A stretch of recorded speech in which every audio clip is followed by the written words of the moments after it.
دا قبضه د دروازې په بندېدو او کولاوېدو کې مدد کوي. خو دا یو د بل ټریک دپاره د ملګري استعمالوي. ګورې ورته چې کم زبردسته طریقه باندې دی استعمال کوي. اکثر د دروازې د پخپله د بندېدو دپاره موږ یو سپرنګ په هغه کې لګولی او دا ملګری ورسره څنګه چلو کي چې په دې کې پخپله باندې یو سپرنګ فکس کي د هغې د وجې همدغه قبضه ده.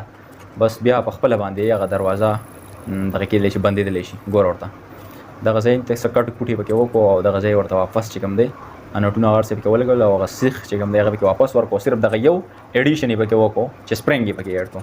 واپس یې پرې هر څه چې کوم دی ور فکس کړه او دغه سپرنګ یې هم په دغه ځای کې لګولی دی. اوس دروازې کې دا ولګئ نو څنګه چلو شي. ګوره دا دروازه ده او دغه کې ور واپس ور کلک کړه او اوس به دروازه منګ کولاو خو بندېږي به پخپله باندې. ګوره ورته ومو کتل نو بس هر څه ټیک کېږي او هر څه چې کوم ریسورسز دي زموږ سره په هغه کې موږ ډېر څه کولی شو خو چې بس لږ د دې نه موږ کار واخلو او لږ عقل استعمال کړو.